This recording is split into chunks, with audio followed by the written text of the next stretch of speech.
আমন্ত্রণ সংবাদ দুপুরে, সাথে আছে শাহনাজ শারিয়া। শুরুতেই জানিয়ে দেব শিরোনাম। বঙ্গবন্ধুর স্বপ্নের বাংলাদেশ গড়তেই কাজ করছেন প্রধানমন্ত্রী। জন্মবার্ষিকীতে টুঙ্গিপাড়ায় শ্রদ্ধা।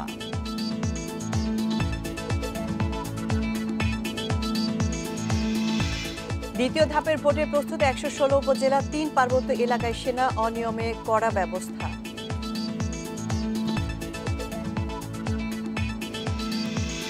ক্রাইস্টচার্চ হামলায় নিহত বেড়ে ৫০, নিখোঁজ ওমর ফারুক ও জাকারিয়ার পরিবারের কান্না।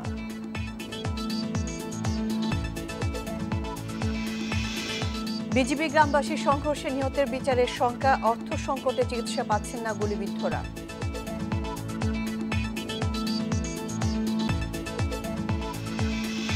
শুনছিলেন সংবাদ দুপুরের শিরোনামগুলো। যাচ্ছি পুরো খবরে। ৯৯তম জন্মবার্ষিকীতে টুঙ্গিপাড়ায় জাতির জনকের সমাধিতে শ্রদ্ধা জানিয়েছেন রাষ্ট্রপতি ও প্রধানমন্ত্রী। পরে শিশু কিশোর সমাবেশে যোগ দিয়ে শেখ হাসিনা জানান, বঙ্গবন্ধুর স্বপ্নের শিক্ষা, অর্থনীতিতে উন্নত ও ক্ষুধামুক্ত দেশ গড়তেই কাজ করছে সরকার। বলেন, ইতিহাস বিকৃত করে বঙ্গবন্ধুকে কখনোই মুছে ফেলা যাবে না। চোখে নীল আকাশ। মধুমতি পাড়ের টুঙ্গিপাড়া সারা বিশ্বে পরিচিত বঙ্গবন্ধুর জন্মভূমি বলে। তার নেতৃত্বে বাঙালি পেয়েছে স্বাধীন সার্বভৌম দেশ। হাজার বছরের শ্রেষ্ঠ সন্তান, জাতির জনক বঙ্গবন্ধু শেখ মুজিবুর রহমানের ৯৯তম জন্মবার্ষিকীতে শ্রদ্ধা জানিয়েছেন রাষ্ট্রপতি আব্দুল হামিদ ও প্রধানমন্ত্রী শেখ হাসিনা। সশস্ত্র বাহিনীর একটি চৌকস দল সশস্ত্র সালাম জানায় জাতির পিতাকে। বঙ্গবন্ধু ও তার পরিবারের সদস্যদের আত্মার শান্তি কামনায় হয় বিশেষ মোনাজাত। পরে আওয়ামী লীগ সভাপতি হিসেবে কেন্দ্রীয় নেতাদের নিয়ে সমাধিসৌধে ফুল দেন শেখ হাসিনা। পরিবারের সদস্যরাও তার সঙ্গে ছিলেন। রাষ্ট্রীয় আনুষ্ঠানিকতা শেষে শ্রদ্ধা জানান সর্বস্তরের মানুষ। যেসব দেশ দীর্ঘ সংগ্রাম ও রক্তক্ষয়ী যুদ্ধের মাধ্যমে স্বাধীন হয়েছে, সব ক্ষেত্রেই একাধিক নেতৃত্ব ও নেতার উপস্থিতি দৃশ্যমান। তবে বঙ্গবন্ধুর একক নেতৃত্বে বাংলাদেশ স্বাধীন হয়েছে উল্লেখ করে গবেষকরা বলছেন, বঙ্গবন্ধু মানেই বাংলাদেশ। এরপর শিশু কিশোর সমাবেশে যোগ দেন প্রধানমন্ত্রী শেখ হাসিনা। বঙ্গবন্ধুকে লেখা চিঠি নামে একটি বইয়ের মোড়ক উন্মোচন করে জাতির পিতার জীবনের নানা দিক তুলে ধরেন তিনি। সেই শিশু অধিকার যাতে নিশ্চিত হয়, তার জন্য ১৯৭৪ সালে জাতির পিতা এই বাংলাদেশে শিশু আইন প্রণয়ন করেন। এমনকি তখনও জাতিসংঘ শিশু আইন করে নাই। শিশু অধিকার আইন কিন্তু জাতিসংঘ তখনও করে নাই।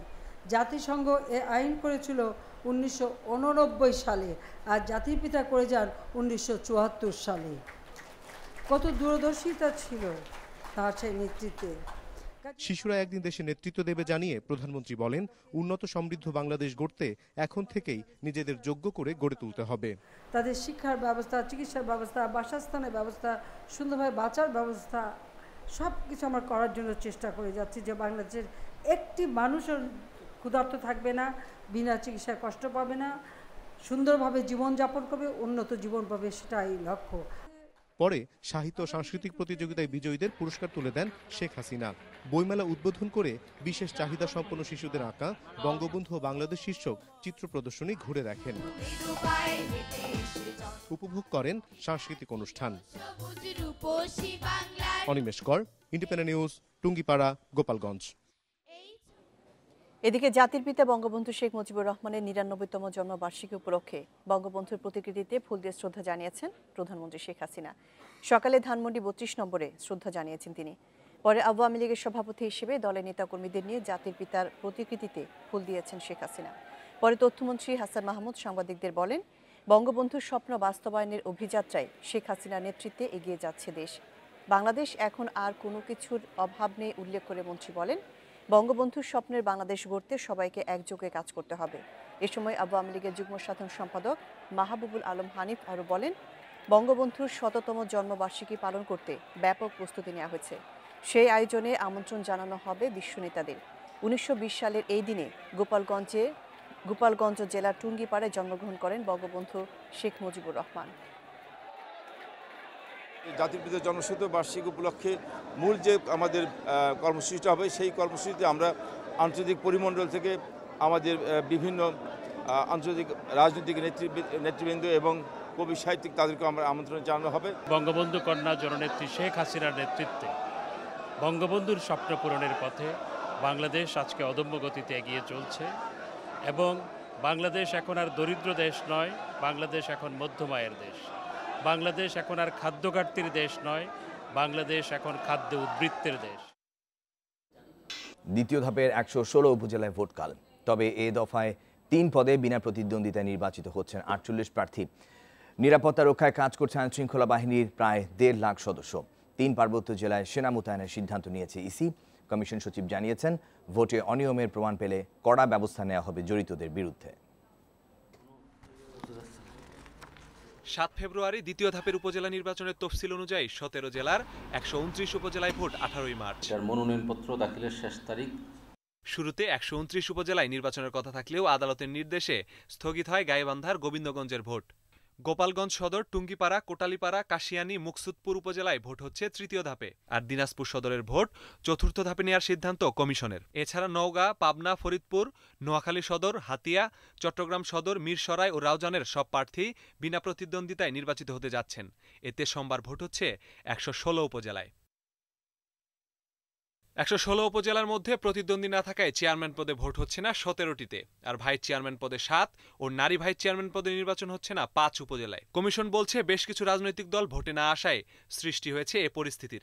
যেহেতু একটি বৃহৎ রাজনৈতিক দল এখানে অংশগ্রহণ করে নাই, স্বাভাবিকভাবে নিজেদের দলের মধ্যে যাতে দলীয় কোন্দল না হয়, স্থানীয় নেতৃবৃন্দ হয়তো নিজেদের মধ্যে আলাপ আলোচনা করে এই বিষয়টা করে থাকেন। এ ধাপের ভোটে চেয়ারম্যান প্রার্থী ৩৬৪, ভাইস চেয়ারম্যান প্রার্থী ৫৪১, আর নারী ভাইস চেয়ারম্যান পদে লড়ছেন ৩৯৪ জন। ভোটার ১,৭৯,০০,০০০-এর বেশি, কেন্দ্র ৭,০৩৯টি। নিরাপত্তায় মাঠে থাকছেন ১.৫ লাখের বেশি আইন শৃঙ্খলা বাহিনীর সদস্য। স্ট্রাইকিং ফোর্স হিসেবে মাঠে থাকছে র্যাব, বিজিবি। ৩ পার্বত্য জেলায় মোতায়েন থাকছে সেনাবাহিনী। বিধিভঙ্গের বিরুদ্ধে ব্যবস্থা নিতে কাজ করছেন ২৫০-র বেশি ম্যাজিস্ট্রেট। ভোট সুষ্ঠু করতে কর্মকর্তাদের প্রভাবমুক্ত থেকে দায়িত্ব পালনের নির্দেশ কমিশনের। অনিয়মের প্রমাণ পেলে দেয়া হয়েছে কড়া ব্যবস্থা নেয়ার হুঁশিয়ারি। দ্বিতীয় ধাপেও আমরা খুব কঠোর অবস্থানে থাকাতে আমরা আশা করব বাকি যে নির্বাচনগুলো অনুষ্ঠিত হবে এগুলোতেও খুব ভালো নির্বাচন হবে। নির্বাচন উপলক্ষে যানবাহন চলাচলে বিধিনিষেধ থাকায় ৩ পার্বত্য জেলা, সিলেট ও মৌলভীবাজারে পর্যটনে নিরুৎসাহিত করেছে commission. Masudur Rahman, Independent News, Dhaka. জয়পুরহাটে ইউনিয়ন পরিষদ নির্বাচনকে কেন্দ্র করে আওয়ামী লীগের দুই পক্ষের সংঘর্ষে মারা গেছেন আফতাব হোসেন ও রতন কুমার নামে ২ ব্যক্তি। আহত হয়েছেন অন্তত ১০ জন। রাতে কালাই উপজেলার মুসলিমগঞ্জ বাজারে এই সংঘর্ষ হয়। পুলিশ জানিয়েছে, কালাইয়ের নতুন চেয়ারম্যান মিনফুজুর রহমানের সঙ্গে উদয়পুর ইউপি চেয়ারম্যান ওয়াজিদ আলীর সমর্থকদের মধ্যে সংঘর্ষ হয়। এ সময় আহত হন দুই পক্ষের ১২ জন। আফতাব হাসপাতালে নেয়ার পথে এবং চিকিৎসাধীন অবস্থায় মারা যায় রতন। পরিস্থিতি নিয়ন্ত্রণে কালাইয়ে অতিরিক্ত পুলিশ সদস্য মোতায়েন করা হয়েছে।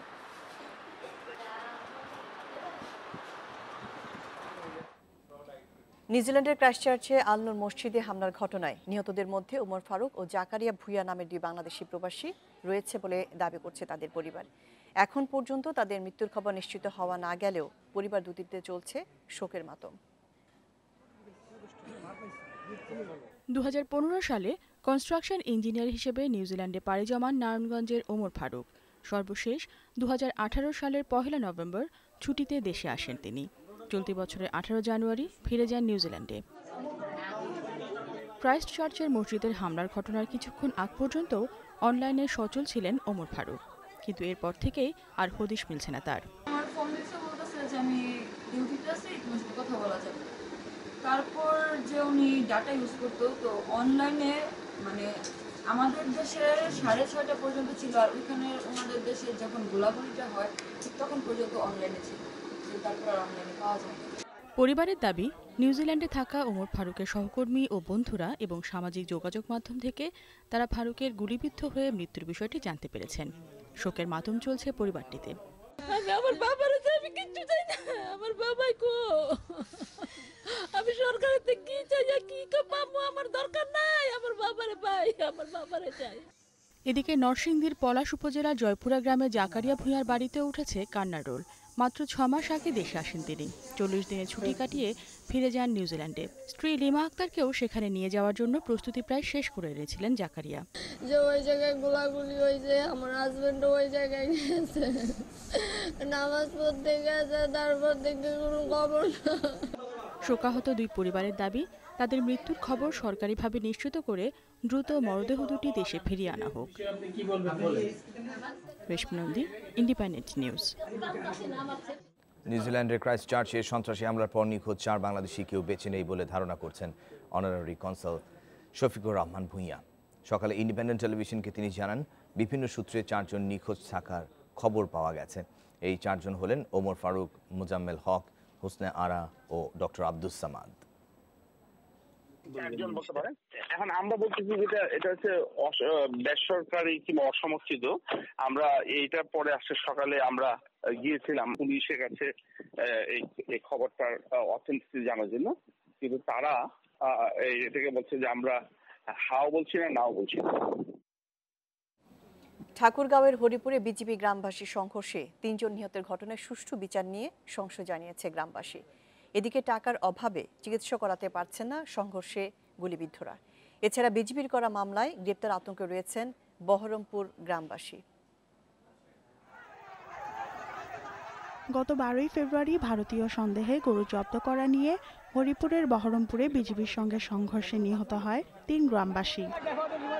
এ ঘটনায় বিজিবি 50 ব্যাটালিয়নের তৎকালীন অধিনায়ক সহ 7 সদস্যের নাম উল্লেখ করে অভিযোগ করা হয়, কিন্তু মামলা নেয়নি পুলিশ।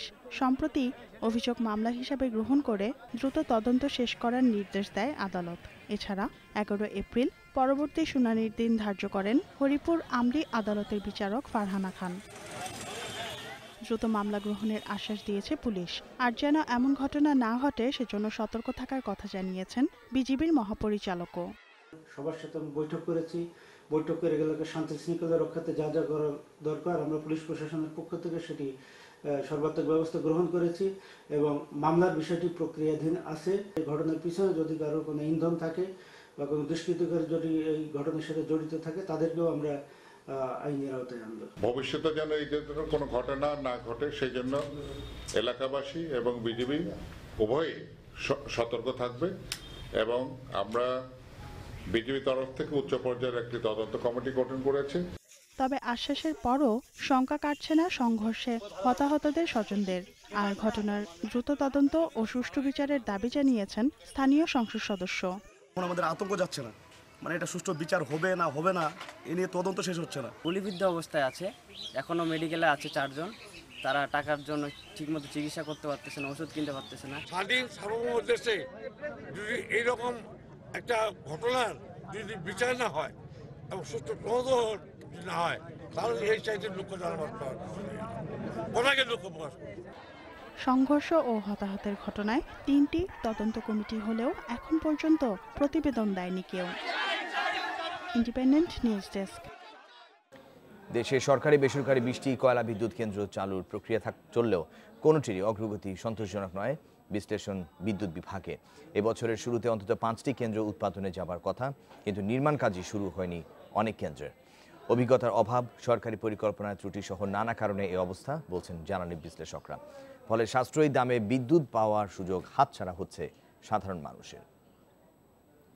1 দশক আগেও দেশের বেশিরভাগ বিদ্যুৎ কেন্দ্র ছিল প্রাকৃতিক গ্যাস চালিত, কিন্তু গ্যাস সংকটের কারণে সীমিত হয়ে আসে কম খরচে বিদ্যুৎ উৎপাদনের এই সুযোগ।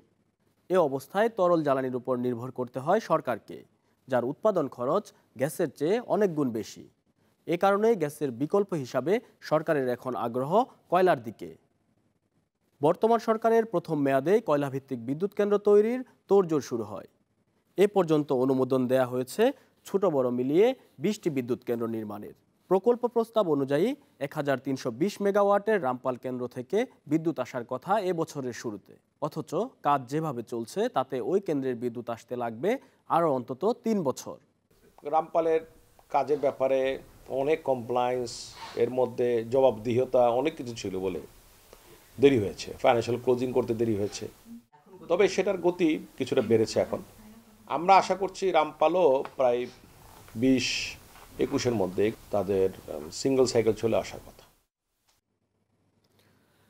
রামপাল ছাড়াও মাতারবাড়ি, পটুয়াখালী, মহেশখালী ও বাঁশখালী কয়লা বিদ্যুৎ কেন্দ্রের নির্মাণ কাজ শুরু হয়েছে, কিন্তু নানা জটিলতায় এসব কেন্দ্রের বিদ্যুৎ পেতে লাগবে আরও 5 থেকে 7 বছর। শুধু 1320 মেগাওয়াটের পায়রা কেন্দ্রের আংশিক বিদ্যুৎ পাওয়া যাবে এ বছরের মধ্যে।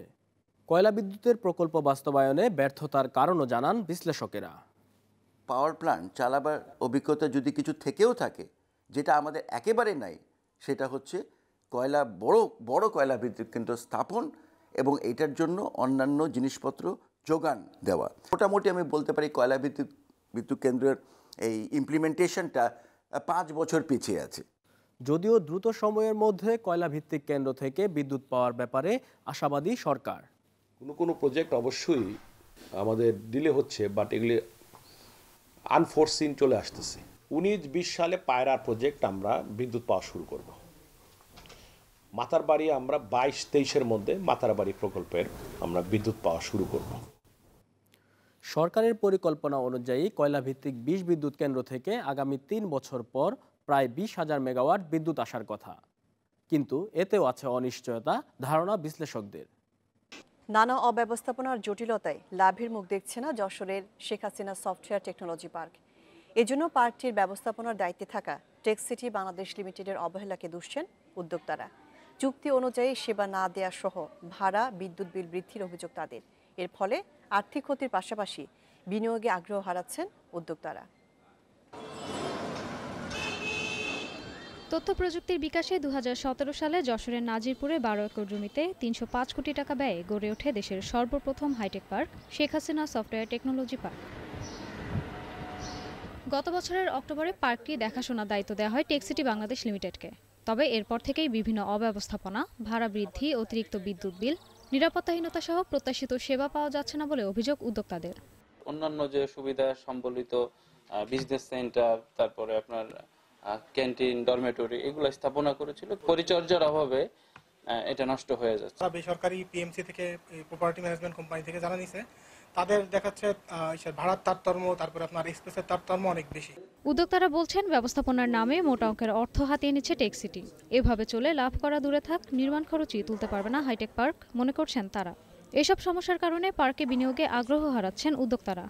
সরকার যদি নিজে নিয়ন্ত্রণ করতো এই বিল্ডিংটা, তাহলে এখান থেকে যে ইনকাম জেনারেট হতো, আগামী 25 বছরে টোটাল বিল্ডিং এর টাকা সরকারের রাজস্ব খাতে জমা হতো। আমাদের সমস্যাটা একটা জায়গায় যে মডিফাই হয়ে সরকার প্রধানের কাছে যাচ্ছে, যার কারণে তাদের কাছে তো সঠিক তথ্যটা হয়তো পৌঁছাচ্ছে না। এসব অভিযোগের কোনো সুনির্দিষ্ট উত্তর দিতে পারেনি টেকসিটি কর্তৃপক্ষ। আমরা শুধু তাদের নিরাপত্তার বিষয়টাই আমরা এখানে দেখভাল করি, বাকি অন্যান্য বিষয়গুলো অবশ্যই প্রত্যেক জিনিসেরই উন্নতি হওয়া উচিত বা হলে আরো ভালো হয়। আমার কর্তৃপক্ষের কাছে এখান থেকে আমি প্রস্তাব রাখবো যাতে এর আরো উন্নত করা হয়। এদিকে বারবার যোগাযোগের পরও এ ব্যাপারে ক্যামেরার সামনে কথা বলতে রাজি হয়নি বাংলাদেশ হাইটেক পার্ক কর্তৃপক্ষ। Independent news desk. নিউজিল্যান্ডের ক্রাইস্টচার্চে 2টি মসজিদে হামলার নিহতের সংখ্যা বেড়ে হয়েছে 50 জনে। শনিবার আলনুর মসজিদ থেকে আরেকটি মরদেহ উদ্ধার করা হয়। হাসপাতালে ভর্তি 34 জনের মধ্যে 12 জনের অবস্থা আশঙ্কাজনক। এদিকে নিউজিল্যান্ডের অস্ত্র আইন সংশোধনে সোমবার থেকে ক্যাবিনেট আলোচনা শুরু হবে বলে জানিয়েছেন প্রধানমন্ত্রী জ্যাসিন্ডা আর্ডার্ন। সিরিয়া কিংবা আফগানিস্তানের মতো যুদ্ধবিধ্বস্ত দেশ থেকে আশ্রয়ের খোঁজে এসেছিলেন কেউ। ভাগ্য বদলানোর স্বপ্ন নিয়ে প্রশান্ত মহাসাগরীয় দেশটিতে থিত হয়েছিলেন কেউ। শুক্রবার ক্রাইস্টচার্চের 2টি মসজিদে হামলায় হতাহতদের বেশিরভাগের গল্পই এমন। বাংলাদেশ, ভারত, পাকিস্তান সহ বিশ্বের বিভিন্ন দেশ থেকে আসা অভিবাসীরা রয়েছেন নিহতের তালিকায়। শ্বেতাঙ্গ উগ্রবাদীর নির্মমতা থেকে রেহাই পায়নি শিশুরাও। শেষ হচ্ছে সংবাদ দুপুর। যাওয়ার আগে শিরোনাম জানিয়ে দিচ্ছি। বঙ্গবন্ধুর স্বপ্নের বাংলাদেশ গড়তেই কাজ করছেন প্রধানমন্ত্রী। জন্মবার্ষিকীতে টুঙ্গিপাড়ায় শ্রদ্ধা।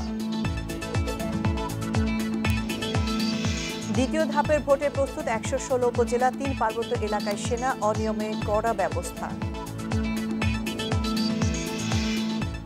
ক্রাইস্টচার্চ হামলায় নিহত বেড়ে 50, নিখোঁজ ওমর ফারুক ও জাকারিয়ার পরিবারে কান্না। বিজিবি গ্রামবাসীর সংঘর্ষে নিহতের বিচারের শঙ্কা, অর্থ সংকটে চিকিৎসা পাচ্ছে না গুলিবিদ্ধরা। এ ছিল সংবাদ দুপুরে। ধন্যবাদ, এতক্ষণ সাথে থাকেন।